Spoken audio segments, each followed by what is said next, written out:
ظالم شوہر کی اسلام میں کیا وعید ہے۔ میرے شوہر باہر ملک میں رہتے ہیں۔ حال ہی میں انہوں نے ایک ویڈیو اپلوڈ کی ہے جس میں ہے کہ جو بیوی اپنے شوہر کی نافرمانی کرتی ہے اور اس کا شوہر اس سے خوش نہیں ہے تو وہ جہنم میں جائے گی۔ میرا سوال یہ ہے کہ اگر ایک بیوی اپنے شوہر کو خوش کرنے کے لیے ہر ممکن کوشش کرتی ہو لیکن وہ خوشی نہیں ہوتا، اور بیوی کی چھوٹی سے چھوٹی غلطی پر بھی اسے سزا دیتا ہو، اس کی عزت نفس کی دھجیاں اڑاتا ہو، اس کو بات بات پر ڈانٹتا ٹوکتا ہے، اس کو اذیت دیتا ہے، تو ایسے شوہر کے بارے میں ہمارا دین کیا کہتا ہے؟ اسلام آباد سے خاتون نے پوچھا، میں ان کا نام نہیں بتا رہا، ان کے میاں سمجھ جائیں گے، میری بیگم پوچھ رہی ہے، ہر جگہ اپنا نام نہ شو کر دیا کریں۔ یہ لگ رہا ہے میاں بیوی آپس میں ایک دوسرے سے ٹھنی ہوئی ہے ان کی، اور میاں اپنے حقوق اپلوڈ کر رہا ہے اور بیگم صاحب اپنے حقوق اپلوڈ کر رہی ہیں، پھر دونوں اپلوڈنگ کر کے ویڈیو میں ایک دوسرے سے لڑنے کا خطرہ لگ رہا ہے مجھے۔ یہ دیکھیں، بہرحال آپ نے سوال پوچھا ہے تو دونوں کے حقوق ہیں۔ قرآن کی صاف آیت ہے وَلَهُنَّ مِثْلُ الَّذِي عَلَيْهِنَّ بِالْمَعْرُوفِ، سورہ بقرہ کی آیتیں، کہ عورت کے حق کے لیے جو اللہ نے شوہر پہ ذمہ داری ڈالی ہے اس کی بھی اللہ کہتے ہیں اتنی ہی ویلیو ہے جتنی اللہ نے مرد کے حق کے لیے عورت پر ذمہ داری ڈالی ہے۔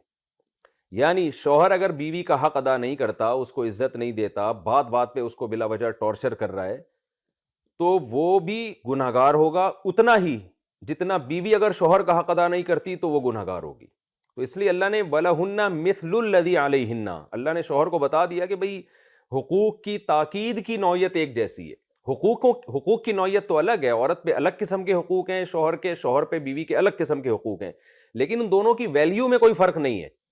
یعنی مرد یہ دھونس نہیں جما سکتا عورت کے اوپر کہ تم اگر میرے حقوق ادا نہیں کرو گی تو جہنم میں جاؤ گی، اور میں اگر تمہارے حقوق ادا نہیں کروں گا تو اس سے کچھ بھی نہیں ہوگا۔ ایسا نہیں ہے، اگر وہ جہنم میں جائے گی تو آپ اگر حقوق ادا نہیں کرتے تو آپ کے بھی جہنم میں جانے کے اتنے ہی چانسز ہیں۔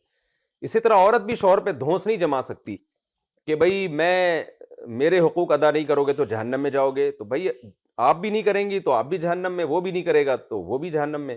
تو اس لیے اللہ نے قرآن میں سورہ بقرہ میں صاف فرما دیا کہ دونوں پر ذمہ داریاں ایک جیسی ہیں۔ ایک جیسی کا مطلب دونوں کی اہمیت ایک جیسی ہے، ویلیو ایک جیسی ہے۔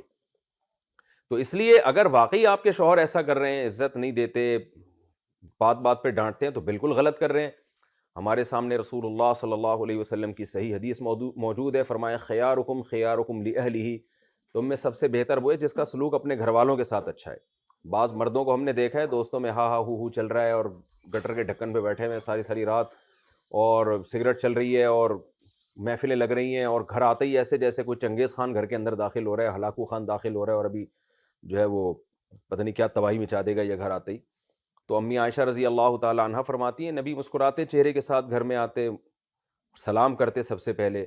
امی عائشہ فرماتی ہیں نبی صلی اللہ علیہ وسلم برتن میں جس جگہ منہ لگا کے پانی پیا کرتی تو اسی جگہ اپنے لب مبارک کو رکھ کے پانی پیا کرتے، تو یہ محبت کا اظہار تھا۔ بسا اوقات ایسا ہوا ہے کہ امی عائشہ رضی اللہ تعالی عنہ نے مسواک استعمال کی، اسی کو دھو کے نبی نے اسی مسواک کو استعمال کیا۔ علماء کہتے ہیں یہ بھی اظہار محبت کے لیے۔ تو عورت کو چاہیے کہ وہ شوہر کی جائز چیزوں میں اطاعت کرے، اس کی مخالفت نہ کرے، اور وہ بیسک چیزیں کیا ہیں، شوہر اگر گھر سے باہر جانے سے منع کر رہے تو نہ جائے، شوہر کی مرضی کے بغیر کسی کو گھر میں نہ لے کر آئے، شوہر کے مال میں خیانت نہ کرے۔ خیانت میں یہ بھی ہے کہ اڑا رہی ہیں بازاروں میں جا کے اس کا مال، اس کو ایسا خرچوں کا مکلف بنا رہی ہیں جس کی اس میں طاقت نہیں ہے، وہ بیچارہ مہنگائی میں دبا جا رہا ہے اور آپ کے خرچے ہی ختم نہیں ہو رہے۔ تو یہ بیسک حقوق ہیں اس کے، اور مرد کی ذمہ داری ہے کہ وہ مالی لحاظ سے اس کا خیال کرے، اس کو عزت دے۔ وہ باندی نہیں ہے، لونڈی نہیں ہے، وہ بیوی ہے، تو اس کو پاؤں کی جوتی نہ سمجھے، عزت کے ساتھ اس سے بات کیا کرے اور اس کے بیسک حقوق کا خیال کرے۔ تو دونوں پر ایک دوسرے کی برابر ذمہ داریاں ہیں، اس میں فرق نہیں۔